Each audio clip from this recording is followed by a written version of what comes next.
Praise the Lord everyone. आप सबों को जय मसीह की। खुदावंद यीशु मसीह के जीवित नाम में आप सभी को जय मसीह की।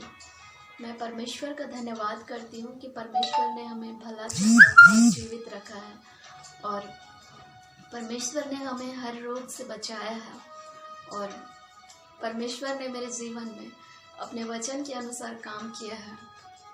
वचन कहता है कि यीशु मसीह के कोड़े खाने से हम चंगे हो चुके हैं, और परमेश्वर ने मेरे जीवन से हर एक बीमारी को दूर किया है और अपने वचन को पूरा किया। इसके लिए मैं परमेश्वर का धन्यवाद करती हूँ। आज मैं फिर एक बार परमेश्वर के वचन को लेकर आई हूँ आपके बीच में, और मैं परमेश्वर के वचन को बांटना चाहती हूँ आप सबों के बीच में।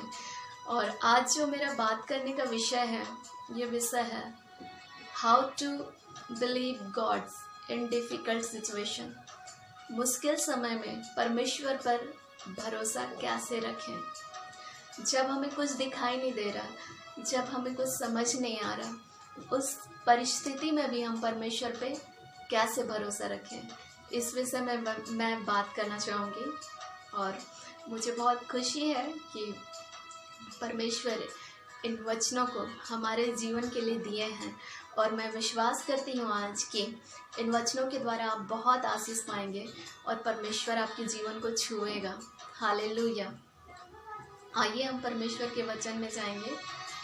न्यू टेस्टामेंट, नया नियम, मरकुस रचित सुसमाचार, अध्याय 5 उसका 28 मैं वचन पढ़ना चाहूँगी। वचन कहता है, क्योंकि वह कहती थी, यदि मैं उसके वस्त्र ही को छू लूंगी तो चंगी हो जाऊंगी। फिर एक बार पढ़ूंगी मैं। सच में ये दिल छू लेने वाला वचन है। क्योंकि वह कहती थी, यदि मैं उसके वस्त्र ही को छू लूंगी तो चंगी हो जाऊंगी। हालेलुया। बाइबल में ये स्टोरी बहुत फेमस है, आप सबों ने पढ़ा होगा। एक स्त्री थी जिसको 12 वर्ष से लहू बहने का प्रॉब्लम था, और वो 12 वर्ष से उस रोग से वो सफरिंग कर रही थी, और कंटिन्यू उस रोग से वो बहुत पीड़ित थी और उसको बहुत परेशानी थी। लेकिन जब उसने यीशु मसीह की चर्चा सुनी, मैं बताना चाहूँगी, वो स्त्री अपना सारा धन गंवा चुकी थी। एक नहीं, कई वैद्यों के पास जा चुकी थी। जब आप वचन को पढ़ेंगे इससे पहले 28 पद से पहले आप पाएंगे कि वो वैद्यों के पास जा चुकी थी, अपना सारा माल गंवा चुकी थी, अपने सारे पैसे खर्च कर चुकी थी। लेकिन जब उसने यीशु मसीह की चर्चा सुनी तो उसने कहा, क्योंकि वह कहती थी, यदि मैं उसके वस्त्र ही को छू लूंगी तो चंगी हो जाऊंगी। उस स्त्री ने विश्वास किया।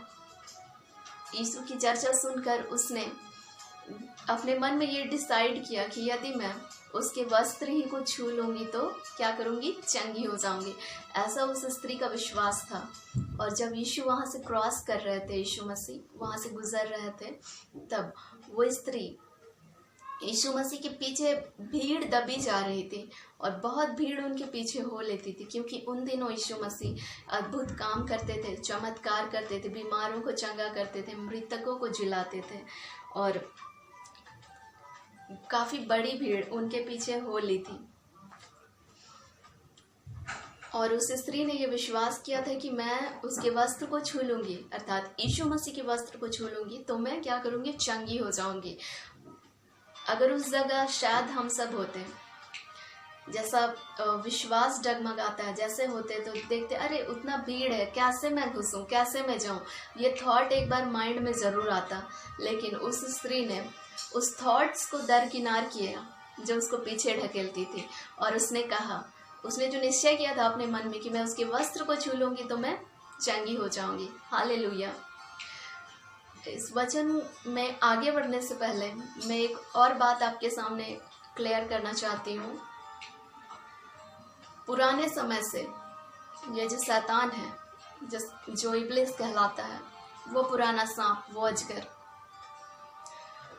वो हमारे विचारों पे अटैक करता है, हमारे मन पे अटैक करता है, और उसका एक ही हथियार है कि वो मन पे अटैक करता है। वो उधर ही फोकस दिलाता है जो आपको नहीं करना है, जिस चीज से आपको हानि होगी उधर ही वो फोकस दिलाएगा। एक एग्जाम्पल मैं बताना चाहूंगी, जैसे अदन की वाटिका में बहुत सारे पेड़ थे और सारे पेड़ के फल खाने के लिए परमेश्वर ने आदम और हवा को अलाउ किया था, लेकिन एक फल था जिसको परमेश्वर ने मना किया था कि इसे नहीं खाना। लेकिन शैतान सांप के रूप में आया और उसने हवा का ध्यान उसी चीज पे केंद्रित किया जो परमेश्वर ने उन्हें नहीं करने को बोला था। शैतान का काम यही है कि परमेश्वर जिस चीज को नहीं करने को बोलता है, शैतान उसी चीज में ध्यान केंद्रित कराता है। तो आज से नहीं, बरसों से, जब से ये पृथ्वी की रचना हुई तभी से शैतान का एक ही काम है, वो मन को भरमाता है और सबसे पहले आपके दिमाग पे, आपके मन पे अटैक करता है शैतान।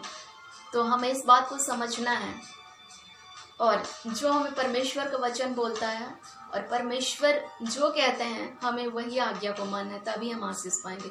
मैं आगे बढ़ती हूँ इस वचन में। जैसा कि मैंने बताया, मरकुस रचित सुसमाचार अध्याय 5 के 28 पद में कहता है, यदि मैं उसके वस्त्र को छू लूंगी तो मैं चंगी हो जाऊंगी। वो स्त्री का ऐसा विश्वास था और जब वो बहुत बड़ी भीड़ को देखी होगी तो उसके मन में एक बार जरूर आया होगा कि इतनी बड़ी भीड़ उसके पीछे चल रही है, मैं कैसे छू सकती हूँ उसे। ऊपर से वो ऑलरेडी वीक होगी, कमजोर होगी वो स्त्री, क्योंकि 12 साल से उसको प्रॉब्लम है। उसकी बॉडी के कोई एक अंग से लहू बहता था और वो 12 साल से जूझ रही थी इस परेशानी को। लेकिन उसका जो विश्वास था, उस विश्वास पे वो अड़ी और खड़ी रही, वो डगमगाई नहीं। और जब यीशु क्रॉस कर रहे थे उस रास्ते से, तो उसने यीशु मसीह के वस्त्र के एक छोर को छू लिया।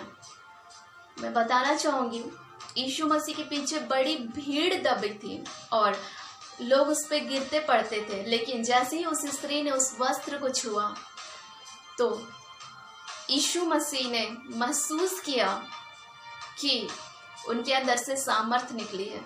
और यीशु मसीह ने रुक कर पूछा, मुझे किसने छुआ?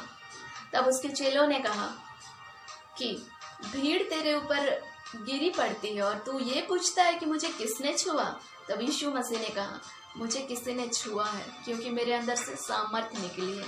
हालेलुया। और मैं बताना चाहूंगी कि जैसे ही उस स्त्री ने यीशु मसीह के वस्त्र को छुआ, वो फौरन चंगी हो गई। उसके विश्वास ने उसे चंगा किया। और जब यीशु मसीह को ये कहते सुना इस स्त्री ने कि उसको ढूंढा जा रहा है, किसने छुआ, तब परमेश्वर ने उस स्त्री के जीवन में जो भले काम किए थे, उस भले काम को स्मरण करके वो स्त्री खुद सामने आई और कन्फेस की, प्रभु मैंने आपको छुआ। और अपना सारा हाल कह सुनाया उसने यीशु के सामने। और सचमुच ये एक बाइबल का एक अद्भुत घटना है। और इस घटना के अनुसार यदि हम विश्वास करेंगे और विश्वास में आगे बढ़ेंगे और हम विश्वास करेंगे कि यीशु मसीह मेरे लिए ये कर सकता है, चाहे हमारे जीवन में कोई भी तकलीफ हो, कोई भी निराशा हो, कोई भी बात, चाहे हमारा हेल्थ ठीक नहीं है, फिर भी हम ये कहेंगे कि यीशु मसीह के कोड़े खाने से हम चंगे हो चुके हैं, तो हम हो चुके हैं। जब उस स्त्री ने यीशु मसीह के वस्त्र को छुआ तो यीशु मसीह ने कहा कि जा, तेरे विश्वास ने तुझे चंगा किया है। आमीन। तो ऐसे ही विश्वास आज हमें भी करना है ताकि हम अपने विश्वास के द्वारा चंगे हो जाएं।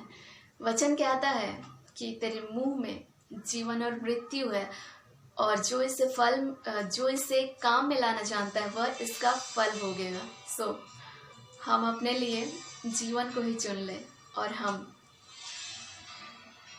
परमेश्वर के वचनों की प्रतिज्ञा को अपने जीवन में रिसीव करें और ऐसा विश्वास करें कि यस लॉर्ड, आपने कहा है ये मेरे लिए होगा। और हम अपने विश्वास में ऐसा करके मजबूत होंगे। चाहे आज कुछ दिखाई नहीं दे रहा है, फिर भी हम ये निर्णय लें कि परमेश्वर हमारे साथ है और वो मेरे जीवन में अद्भुत काम करने चाह रहा है। हालेलुया। सो इस वचन के द्वारा आप सबों को आशीष मिले। आइए हम प्रार्थना में जाएंगे।